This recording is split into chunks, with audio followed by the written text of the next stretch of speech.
তৃণমূলের বিরুদ্ধে।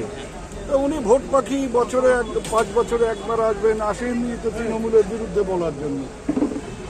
5 বছর তো আর দেখা পাওয়া যায় না। এই যে এখন আসবে, ভোটের আগে দুটো কথা বলবে। আর এখন পর্যন্ত একটা হিসেব এসছে যে 10টা রাজ্যকে বলেছে ভোটের আগে যে আমি ভারতের মধ্যে একে 1 নম্বর রাজ্য করব। এই যে গতকাল পশ্চিমবঙ্গ বলেছে, তার আগে বিহার বলেছে, অসম বলেছে, বিভিন্ন রাজ্যে যায় এবং সেই রাজ্যকেই ভারতবর্ষের মধ্যে 1 নম্বর রাজ্যে পরিণত করার কথা বলে। পশ্চিমবঙ্গ সেটা বলেছে।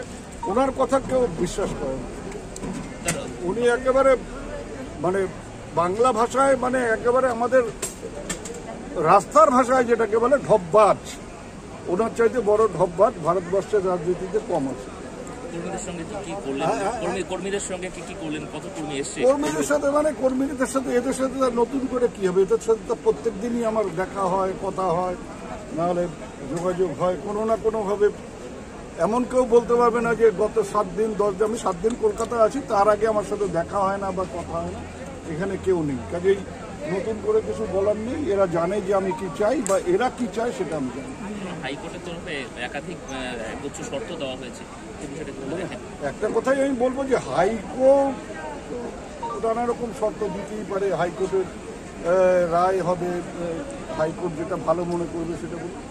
তবে মানুষের পায়ে বেরি পড়ানো তো আর হাইকোর্ট মানে এখন একদল মানুষ যদি হাঁটতে হাঁটতে ধর্মতলার দিকে যায়, সরকারি বা কি করবে, পুলিশই বা কি করবে? তারা বলবে যে আমি তো মিছিল করছি না, আমি হেঁটে যাচ্ছি। এটাকে কে আটকাবে? এটাকে আটকানো যায়? আজকে যদি একটা ট্রেন থেকে যখন অফিস টাইমে দলে দলে লোক শিয়ালদা স্টেশনে নেমে হুড়ুড় করে বেরিয়ে এর দিকে কি বলে ধর্মতলার দিকে যায় বা অফিস পাড়ার দিকে যায়, তখন আমরা তাকে কীভাবে রেস্ট্রিক্ট করি? করতে পারি? পুলিশ তাকে আটকাতে পারে?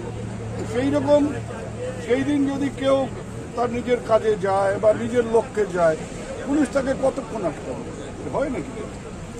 সবার হাতে তো আর পতাকা থাকবে না যে পতাকা দেখে বললাম এই মিছিল নিয়ে যাবে না, অমুক করবে না, তমুক করবে না। কেউ যদি নিজেরা দল বেঁধে যায়, এই যে এতগুলো লোক রয়েছে দল বেঁধে চললো ধর্মতলার দিকে, কে আটকাবে তাকে?